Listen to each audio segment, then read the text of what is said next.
Hello friends, welcome to my chemistry class. നമ്മൾ കഴിഞ്ഞ വീഡിയോയിൽ മോൾ കൺസെപ്റ്റ് വരെയായിരുന്നു നോക്കിയിരുന്നത്. അടുത്തൊരു ഇമ്പോർട്ടൻറ്റ് പോർഷനാണ് മൊളാരിറ്റി. ലാബാസിൻ്റെ സിലബസിൽ മൊളാരിറ്റി മാത്രമേ പറഞ്ഞിട്ടുള്ളൂ. എന്നാൽ അതിൻ്റെ കൂടെ ഒന്ന് രണ്ട് കാര്യങ്ങൾ കൂടി പഠിക്കാനുണ്ട്. NCERT ടെക്സ്റ്റ് ബുക്കിൽ റിയാക്ഷൻസ് ഇൻ സൊല്യൂഷൻ എന്ന ടോപ്പിക്കിലാണ് അത് കൊടുത്തിട്ടുള്ളത്. ഏതൊക്കെയാണ് റിയാക്ഷൻസ് ഇൻ സൊല്യൂഷൻസ് എന്തെന്ന് നമുക്ക് നോക്കാം. സൊല്യൂഷൻസ് എന്ന് പറയുന്നത് ഒരു ഹോമോജീനിയസ് മിക്സ്ചേഴ്സ് ആണല്ലേ. രണ്ടോ അതിൽ കൂടുതലോ കോമ്പോണൻസ് ഉള്ളതാണ് സൊല്യൂഷൻസ്. അപ്പോൾ എന്താണ് mixtures? More than one type of particles. ഒരേ ടൈപ്പ് അല്ലാത്ത ഒരുപാട് പാർട്ടിക്കിൾസ് ഉള്ളതാണ് മിക്സ്ചേഴ്സ്.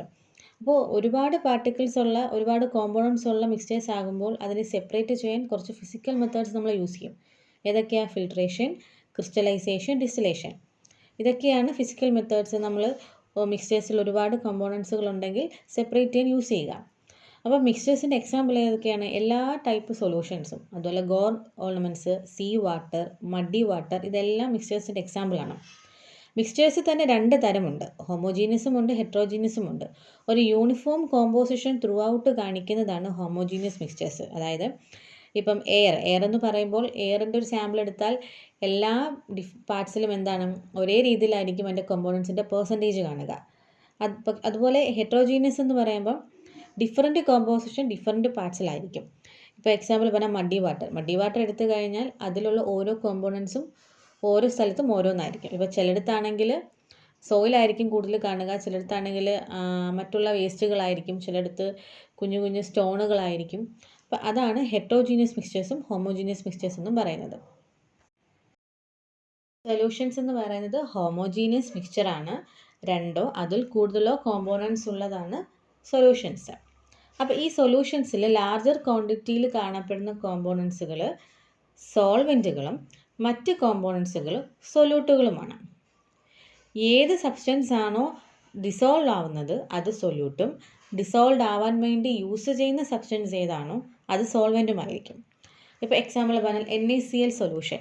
അപ്പോൾ NaCl സൊല്യൂഷൻ നമ്മൾ വാട്ടറുമായിട്ട് മിക്സ് ചെയ്താണ് NaCl സൊല്യൂഷൻ ഉണ്ടാക്കുന്നത്.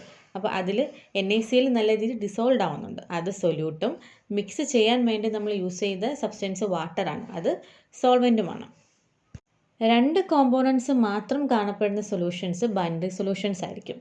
ഇനി നമ്മൾ സൊല്യൂഷൻസ് പ്രിപ്പയർ ചെയ്യുമ്പോൾ സോൾവെൻറ്റ് വാട്ടർ ആണെന്നുണ്ടെങ്കിൽ അത് അക്വസ് സൊല്യൂഷൻ ആവുകയും ചെയ്യും. അപ്പോൾ ഒരു സൊല്യൂഷൻ്റെ കോമ്പോസിഷൻ നമുക്ക് എക്സ്പ്രസ് ചെയ്യുന്നത് കോൺസെൻട്രേഷൻ എന്ന ടേംസ് ഉപയോഗിച്ചാണ്.